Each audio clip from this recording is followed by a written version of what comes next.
சப்பாத்தி மாவு பிணைய போகிறோம். அதுக்கு தேவையானது ஜீனி போட்டுக்குவோம். 1.5 ஸ்பூன் ஜீனி போட்டுருக்கு. இப்போ இவ்வளவு உப்பு எடுத்து போட்டிருக்கோம். அதனால் இன்னொன்று போட்டுக்குவோம். இப்போ பால் எடுத்து வச்சுருக்கேன். பால் ஏன் எடுத்து வச்சுருக்கேன்னு சொன்னால் சப்பாத்தி வந்து நல்லா பொசு பொசுன்னு வரும், சாப்பிட்டாவும் நல்லா கிடைக்கும். அதுக்காக காய்ச்சி ஆற வச்ச பாலை எடுத்து பறந்துக்குவோம். நல்லா பிப்புக்கு நல்லா மாற்றி போட்டு இருக்கு.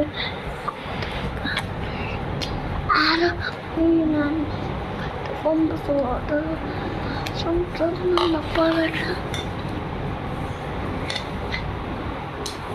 இப்போ பால் ஊற்றி நல்லா பிணைஞ்சிட்டோம். இப்போ வந்து இதுக்கு தேவையான தண்ணி ஊற்றிடுவோம். மாமா தண்ணி கொஞ்சமா, தண்ணி கொஞ்சம்.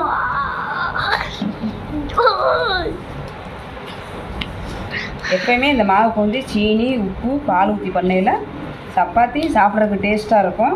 நம்ம நல்லா சாப்பிட்டாவும் கிடைக்கும். இல்லை நம்ம பிணையிற பொறுத்து இந்த இதெல்லாம் போடுறதுனால அவ்வளோ ஒரு டேஸ்ட் கிடைக்கும். அதுக்காக தான் நம்ம இப்படி பண்ணுறது. மாமி மீன் என்ன குடல் பண்ணுறது? குடல்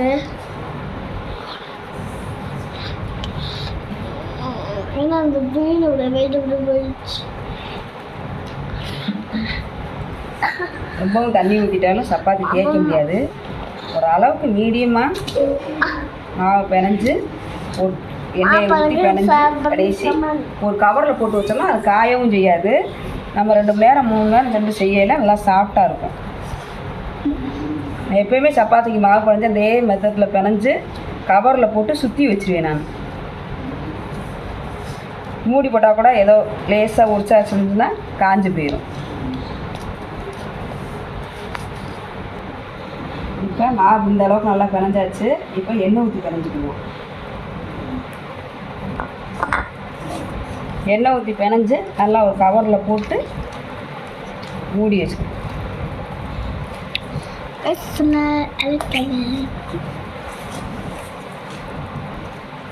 நல்லா 1 மணி நேரம் 2 மணி நேரம் நல்லா ஊறிச்சுன்னா சப்பாத்தி நம்மளுக்கு நல்லா கிடைக்கும்.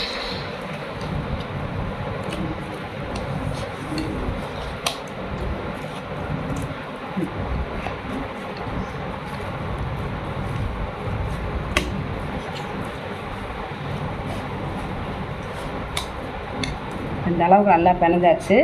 இது என்ன செய்யணும், ஒரு கவரில் போட்டு சுற்றி வச்சுட்டு சப்பாத்தி சுண்டையில் எப்படின்னு சப்பாத்திக்குப்பா. இப்போ வந்து நாங்கள் ஸ்டஃப்பிங் பண்ண போகிறோம். வாங்க வீடியோக்குள்ளே வாங்க போய் பார்க்கலாம். இப்போ இதுக்கு தேவையான எண்ணெய் ஊற்றிக்கிடுவோம்.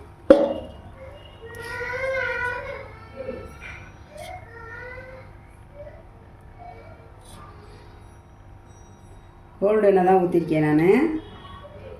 எண்ணெய் காயட்டும். எண்ணெய் காஞ்சிருச்சுப்பா. இப்போ ஒரு வெங்காயம், பெரிய வெங்காயம் வந்து நம்ம ஸ்டஃப்பிங்க்கு எடுத்து வச்சுருக்கோம். அதை போட்டு வர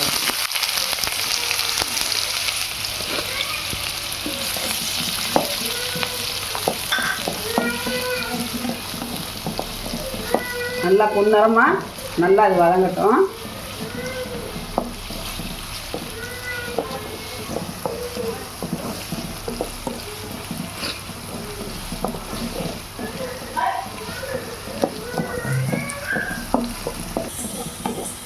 இப்போ வெங்காயம் நல்லா இந்த அளவுக்கு நம்மளுக்கு வதங்கிருச்சு. இப்போ வந்து ஒரு கேரட் எடுத்து சீச்சு வச்சுருக்கோம், அதை போட்டுப்போம்.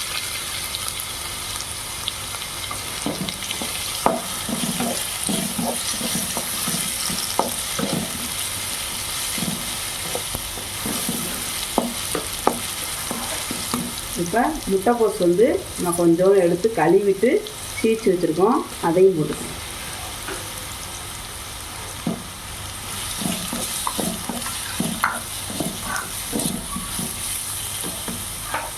இப்போ வந்து குடமிளகா இருக்குல்ல, அது ஒன்று எடுத்து நான் வந்து நறுக்கி வச்சுருக்கேன், அதையும் போட்டுக்கோம்.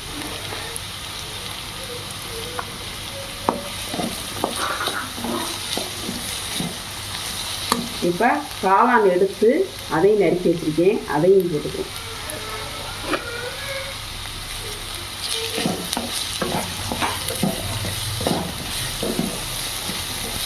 இப்போ இதுக்கு தேவையான உப்பு கொஞ்சோண்டு இதில் போட்டுக்கணும். தூள் உப்பு தான் போடணும். கல் உப்பு போட்டோம்னா அங்கங்கே அவங்களுக்கு வந்து உப்பு வந்து நிற்கும். அதனால் தூள் உப்பு போட்டுக்குவோம்.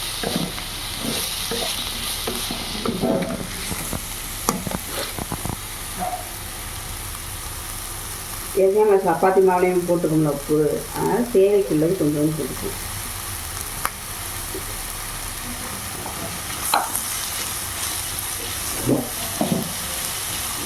நல்லா வதங்கிருக்கும். உப்பு போடலாம் நமக்கு வந்து சீக்கிரம் வந்து நமக்கு இது பூரா நமக்கு வதங்கும்.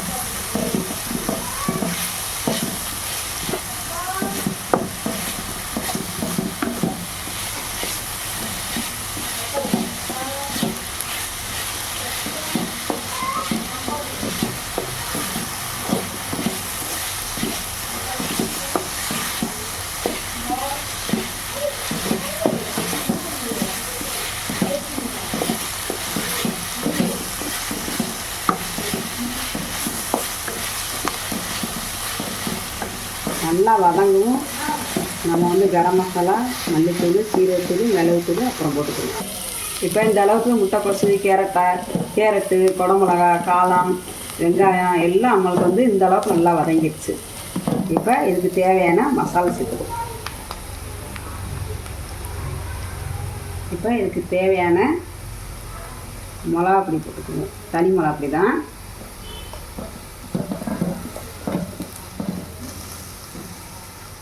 இப்போ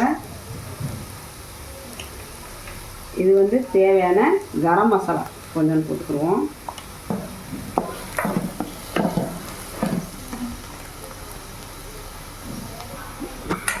இதுக்கு தேவையான ஜீரகப்பொடி கொஞ்சம் போட்டுக்குவோம். ஜீரகப்பொடி கொஞ்சம் போட்டுக்குவோம் தேவையானது. இப்போ இதுக்கு தேவையான மிளகு பொடி கொஞ்சம் போட்டுக்குருவோம்.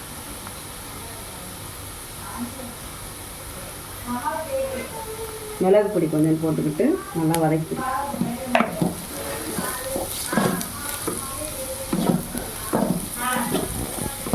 போதும், ரொம்ப நம்ம காரம் போடக்கூடாது. ஏன்னா சின்ன பிள்ளைலாம் சப்பாத்தி சாப்பிடுங்க, சட்னி பண்ணி சாப்பிட சின்ன பிள்ளைக்கெலாம் சாப்பிடாது. அதனால் உரப்பு உங்களுக்கு வந்து இந்த அளவுக்கு போதும். இப்போ நல்லா வதங்கிருச்சு. இப்போ சட்டிக்கு தேவையானது 3 முட்டை எடுத்து வச்சுருக்கோம். அதையும் போட்டு கிண்டிக்குவோம்.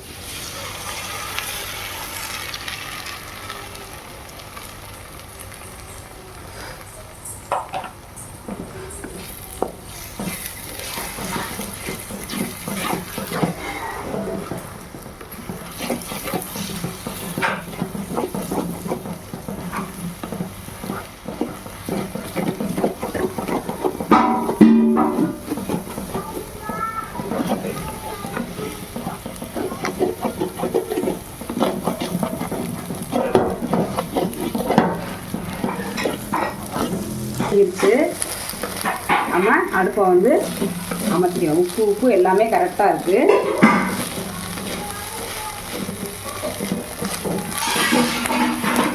இப்போ அடுப்பு அமர்த்திக்கலாம். நல்லா பாருங்கள், இப்படி கொழு இப்படி இருக்குன்னு பார்த்தீங்களா.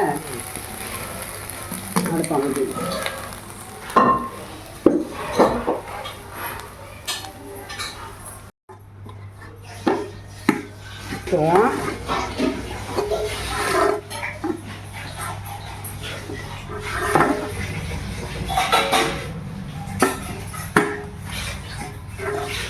நல்லா ரவுண்டாக தேய்ச்சிக்கிட்டு லேசாக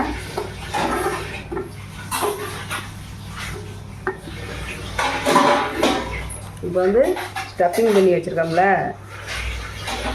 அதை வந்து இப்படி வச்சுக்கிடுவோம்.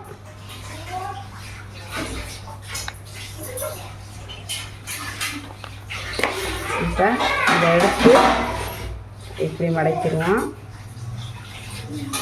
இதை எடுத்து இப்படி மடக்கிட்டு இதை வந்து இப்படி வச்சுக்கிடுவோம். இதை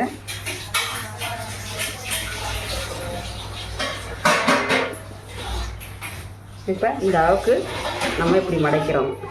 அப்போனா கீழே வந்து உழுகாது உங்களுக்கு. இப்படி வச்சுக்கிடுவோம். அது மாதிரி இன்னொன்று எடுத்து நம்ம எண்ணெய் ஊற்றிக்கிடுவோம்.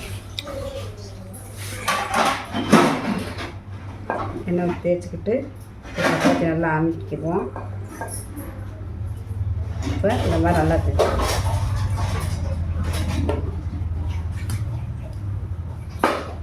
நல்லா ரவுண்டாக மட்டும் நல்லா லேசாக தேய்க்கணும். ரொம்ப ரொம்ப கனமாயிடக்கூடாது. ஏன்னா நம்ம சாப்பிடையில் நல்லா கனமாக தேய்க்கும்.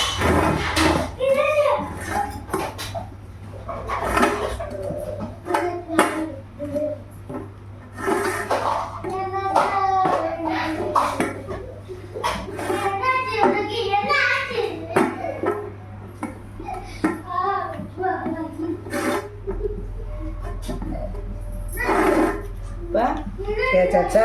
இப்போ ஸ்டெப்பிங் எடுத்து இதில் வச்சுக்கிடுவோம். இந்த மாதிரி 2 ஸ்பூன் வச்சா போதும். இப்போ இதை எடுத்து இப்படி மடக்கிடுவோம். இதை எடுத்து இப்படி வச்சுக்கிடுவோம். இப்போ இப்படி மடக்கி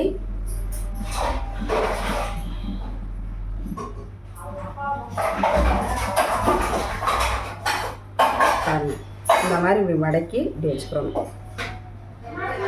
இப்போ எல்லாத்தையுமே இந்த மாதிரி தேய்ச்சி மடக்கி வச்சுட்டு எப்படின்னு பார்த்துக்கணும். இப்போ ஸ்டஃப்பிங் பண்ணி வச்சதை எல்லாமே தேய்ச்சி நம்ம இந்த அளவுக்கு எல்லாமே நல்லா மடக்கி வச்சுட்டோம். இப்போ வந்து அடுப்பு பற்ற வச்சு நம்ம வந்து ஒன்று ஒன்றா போட்டு 2 போட்டு எடுப்போம். எண்ணெய் ஊற்றிக்கிடுவோம். அதுக்கு தேவையான எண்ணெய்.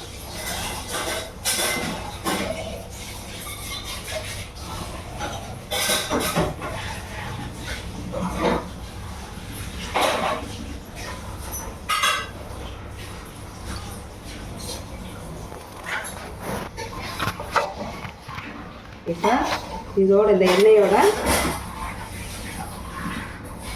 கொஞ்சம் நெய் ஊற்றிக்கிறோம். ஏன்னா நெய் ஊற்றி பண்ணையில் இந்த ஸ்டஃப்பிங் பண்ணது நல்லா டேஸ்ட்டாக இருக்கும். நம்மளுக்கு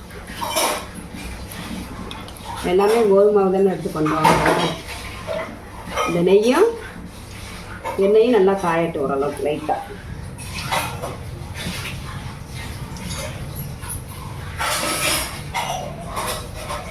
இப்போ லைட்டாக காஞ்சிடுச்சு. இந்த ஸ்டஃப்பிங் பண்ணதை எடுத்து போட்டுக்கணும். ரொம்பவும் காஞ்சாலும் நமக்கு ஒரு மாதிரியாக இருக்கும். 2 போட்டு எடுக்கணும்.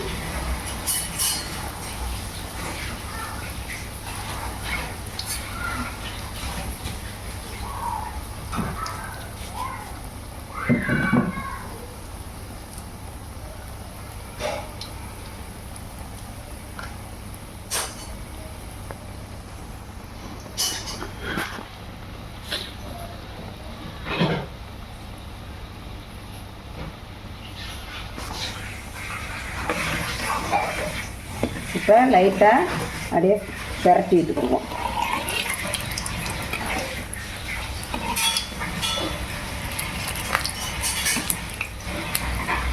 லைட்டாக அமுக்கி விட்டோம்னா ஏன்னா உள்ளே உள்ளது நம்ம ஏற்கனவே வேக வச்சு தானே வச்சுருக்கோம்.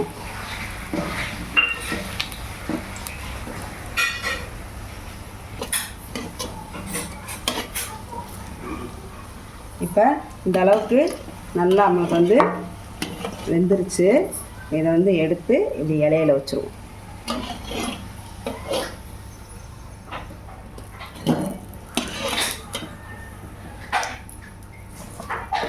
இப்போ அடுத்ததை எடுத்து போட்டுக்குவோம்.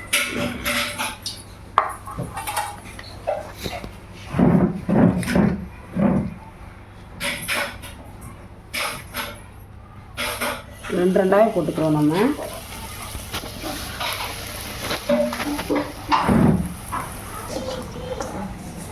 நல்லா வேகட்டும்.